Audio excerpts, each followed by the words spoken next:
Министре, нема ребаланс на буџет кој што власта не го смета за развоен или во оваа ситуација за кризен, опозицијата за расипнички. Тоа е некоја константа во македонската политика. Заврши ребалансот, што од него овој пат има повеќе или помалку во однос на она што веќе подолг период наназад се значат антикризни мерки во земјоделието како основа за обезбедување на храна.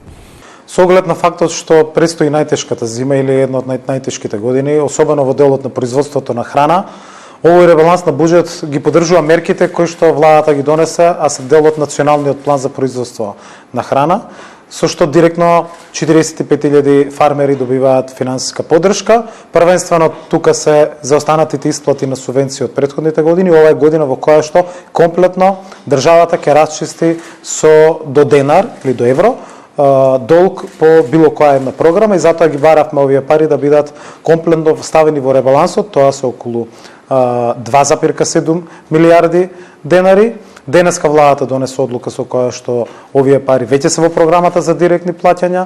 Тоа значи, еве на пример сточарите кои што најмногу, на кои што државата најмногу им должи или највеќе време чекаат во претходниот период, имаше во 2017 период каде што 8 или 9 фази на предадено млеко не беа платени, сега се само 2, комплетно ќе бидеме рачистени со оваа поддршка и граѓаните, земјоделците ќе ги добијат овие средства. Понатаму се уведува авансната исплата за прв пат, ова е вовед во промената на моделот на субвенции.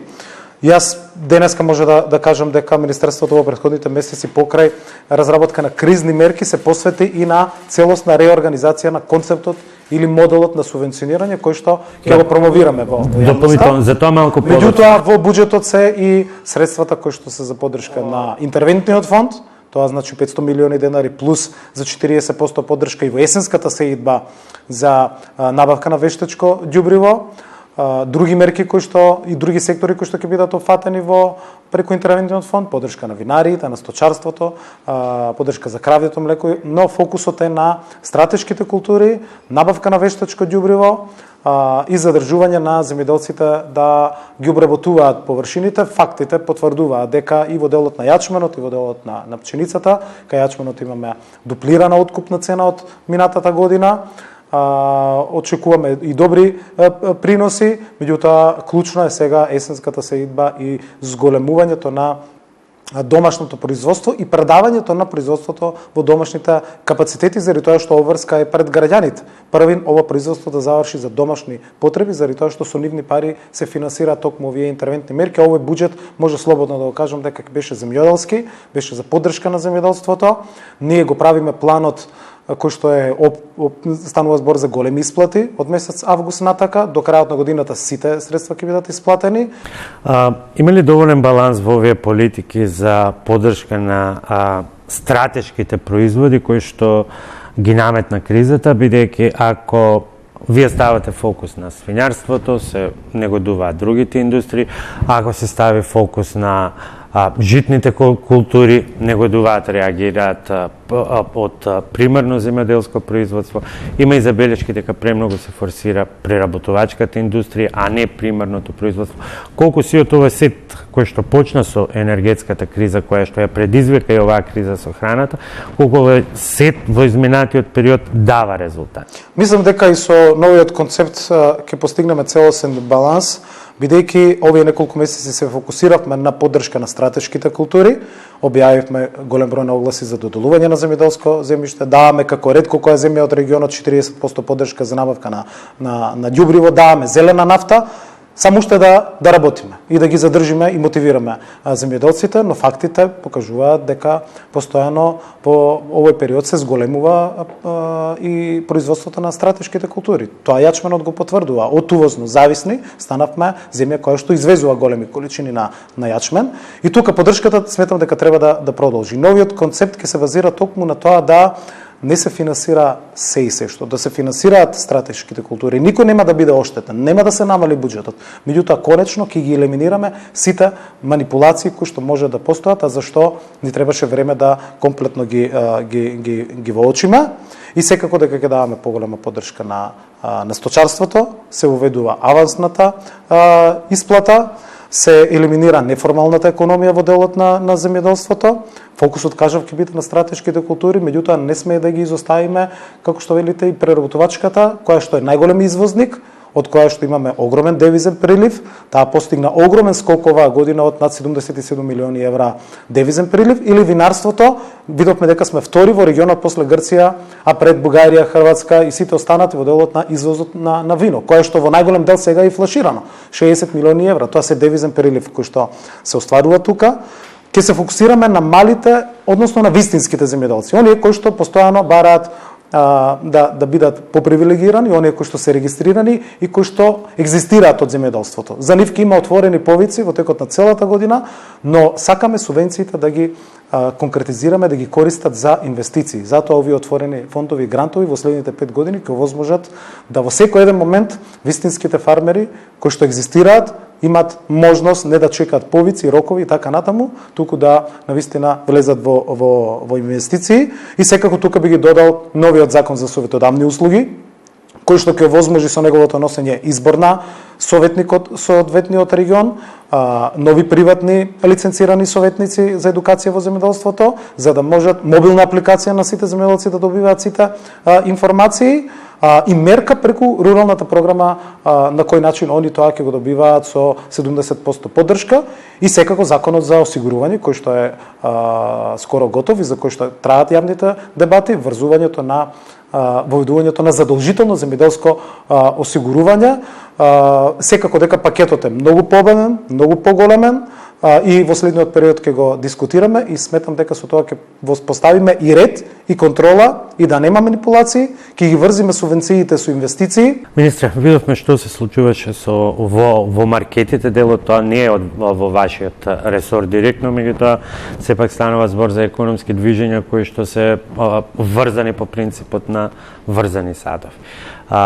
Новите предупредувања за проблеми во енергетиката повторно го враќаат на дневен ред прашањето: ќе има ли Македонија доволно храна? Јас мислам дека граѓаните, и убеден сум дека со националниот план кој што е донесен токму и пред почетокот на агресијата од Русија во Украина, ги предвидовме и ги дизајниравме точните мерки за поддршка, за кои што сме разговарале во целиот регион, повторно ќе кажам. Разговарав за тоа и со еврокомисарот во Брисел. Апсолутно даваат поддршка и охрабрување да продолжиме во тој пат, со имплементацијата на сите мерки, со поддршката на земјоделците, за да отежнатите услови или зголемените трошоци кои што ги имат бидат компензирани од страна на државата преку различен тип на мерки за ѓубриво, за зелена нафта, земја, дополнителна мотивирачка субвенција за сите оние кои што ќе остварат принос од 5760 денари, развојни мерки, сметам дека ќе дадат резултат, заедно со ИПАРД кој што го почнуваме сега, кој што исто така добиваме заради успешните политики 62% зголемен буџет. Во ИПАРД 2 имавме 60 милиони европски пари, сега имаме 97 милиони. Добивме одлука од Европската комисија. На крајот на годината очекуваме првиот повик во износ од 35 милиони евра за сите мерки да биде распишан. Заедно со проектите кои што ги имаме и со Светска банка, со Германската развојна банка за модернизација на земјоделството, сметам дека доаѓа еден период на големи капитални инвестиции, на реформа конечно во секторот, но и на враќањето на довербата, заради тоа што македонската економија треба и може да се подпре токму на производството на храна и на земјоделството.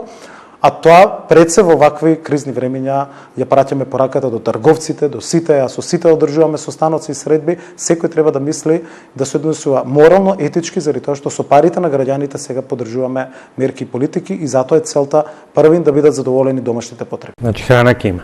Ќе има. Министре, колку во овој контекст дека храна ќе има, помага или одмага соработката во рамките на Отворен Балкан, бидејќи зимата, рана пролет помогна, имаше некои проблеми, сега повторно сме сведоци на тоа, ајде да го наречам хошкање меѓу земјите, дали која што ќе забрани, како ќе забрани, или ќе се оди кон соработка и размена за задоволување на потребите на сите. Лично давам поддршка на иницијативата Open Balkan заради тоа што е економска и овозможува поддршка на граѓаните во сите овие земји, токму со таа цел да не се грижат и да си помагаат. Отвореноста, помошта, поддршката е пред се во дискусијата на сите иницијативи во рамки на Open Balkan и токму затоа се склучија низа на договори каде што се признаваат сертификати, се олеснуваат процедури, воведуваме зелена трака и разни олеснувања, но и земјите носат понекогаш и одлуки, но факт е дека во рамки на иницијативата Open Balkan тие одлуки е ставот интенцијата да не важат. Ние ги анализиравме податоците, од 1 јуни до 20 јули ние немаме воопшто извоз на пченица и многу мал извоз на јачмен споредбено со претходниот период. Меѓутоа мора да се грижиме, нели, за домашните компании, за домашното производство, ново рамки на оваа иницијатива која што интензивно работи. Од 1 до 5 септември во Белград ќе се одржи големиот најавен саем за вино, на кој што над 50 македонски винари потврдија дека ќе присуствуваат, така да нуди многу можности и за обезбеденост со храна, и за помош и поддршка, но и за позитивни иницијативи и промоција на културата, традициите, на производството, на богатството на овие земји. Министре, ви благодарам за овој разговор. Благодарам и на вас.